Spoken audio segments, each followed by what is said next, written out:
O cristão, ele se divorciou. É permitido um segundo casamento? A resposta é sim e não.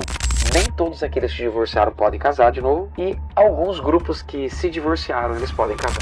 Onde que a gente encontra isso? Uma referência que fala sobre isso na Bíblia? A maioria das pessoas aí, elas não conhecem os textos bíblicos que regulam isso. Por exemplo, o apóstolo Paulo, ele fala nas cartas 1 Coríntios capítulo 7, que se existir duas pessoas incrédulas e uma delas se converte, tá? Nesse ambiente, se o incrédulo consistir em morar com a pessoa que agora é um irmão nosso na fé, essa pessoa, ela precisa continuar com ela dentro de casa, até aí tá tudo bem. Agora, se essa pessoa que era incrédula, ela não quer se converter e ela quer ir embora, o apóstolo Paulo disse que a pessoa que se converteu, ela pode liberar para que a outra pessoa vá embora. Então o que acontece? Nesses casos, é permitido o divórcio e permitido o segundo casamento. O apóstolo Paulo ainda termina dizendo que nós não nascemos para viver a servidão. Esse é o texto de 1 Coríntios 7. Agora, existe Mateus capítulo 5, Mateus capítulo 19. Nós temos Lucas falando sobre esse assunto. Nós temos também a passagem de Coríntios para trazer a consciência do segundo casamento quando há uma única exceção que nós encontramos no Evangelho de Mateus, no capítulo 5, no capítulo 19. Nós não temos isso em Marcos, nós não temos isso em Lucas, nós só temos isso em Mateus, que é acerca da palavra porneia, que seria a infidelidade conjugal. A palavra porneia é muito mais ampla, eu precisaria de um dia aqui para explicar ela. Mas quando há infidelidade conjugal, aí há uma exceção para um segundo casamento. Ou seja, precisa existir o repudiar, que é deixar ir, e o divórcio. Certo? Então, por exemplo, eu não posso simplesmente separar da minha esposa a hora que eu quiser. Eu não posso fazer isso, em hipótese alguma. Tá? Segunda coisa crucial, se não houver infidelidade conjugal, eu não posso viver o divórcio, eu não posso me divorciar. Só que antes disso tudo, né, antes de uma exceção para um segundo casamento, eu preciso entender com toda a clareza do mundo, tá, Raíssa, que Deus, ele perdoa, ele restaura, ele faz de novo todas as coisas. Se eu não posso aceitar o perdão de Jesus para alguém que adulterou, para alguém que errou, porque muitas pessoas foi um minuto, foi um momento, não é uma realidade, entende? Então o perdão cabe. Agora, é um casamento tóxico, é algo problemático e a pessoa, ela foi traída. A pessoa traída, ela pode contrair um segundo casamento.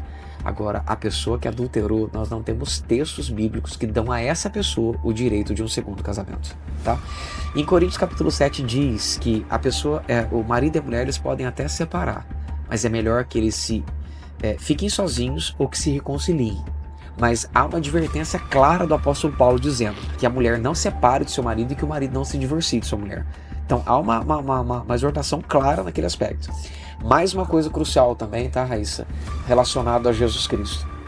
Jesus, ele disse que não havendo, né, essa porneia, essa infidelidade conjugal, o casal, eles não podem se separar. Apóstolo, e o marido que agride a mulher? Ela vai ficar refém disso para a vida toda? Pergunta excelente, tá? O fato de existir o divórcio não significa que a gente tenha a probabilidade do segundo casamento. Existe uma palavra em grego chamada chorizo. É uma palavra que nós utilizamos, nós que temos acesso aos originais, nós que estudamos, que fazemos tradução da Bíblia Sagrada, nós encontramos nessa palavrinha chamada chorizo uma margem para esse divórcio, tá? Esse divórcio, ele pode acontecer? Ele pode acontecer. A pessoa não precisa ser oprimida. A mulher, ela precisa procurar o pastor dela.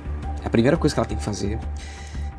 Se essa situação continuar, é importante sim que procure as autoridades. Que procure de verdade fazer um BO, fazer alguma questão nesse aspecto. E provavelmente um pastor bem ensinado e bem instruído, ele vai instruir essa ovelha, né, a tomar decisões um pouco mais sérias relacionadas a isso. Sim. Mas o nosso Jesus é um Jesus que perdoa, o nosso Jesus é um Jesus que transforma. Oração transforma casamento.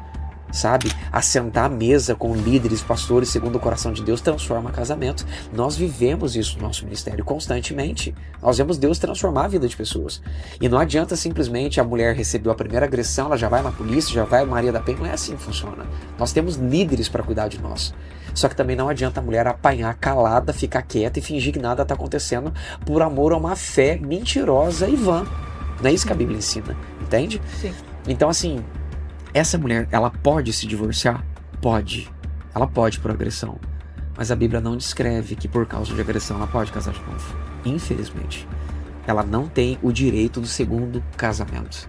Apóstolo, mas não é justo. Quem criou o parâmetro e as regras é o único justo. Que é e é real. Ele não existe somente, ele é e é real. Então ele sabe o que é melhor para o ser humano. Então esse é um dos grandes problemas, tá, Raíssa? Nem todo divórcio nos dá o direito ao segundo casamento. Entendi. Se eu me separo da minha esposa, eu não tenho direito de me casar de novo. Se eu sou agredido pela minha esposa, mesmo sendo homem, eu posso me divorciar? Posso, mas eu não tenho direito do segundo casamento, certo? E se eu simplesmente mando meu cônjuge embora, eu também não tenho direito ao segundo casamento e nem o meu cônjuge.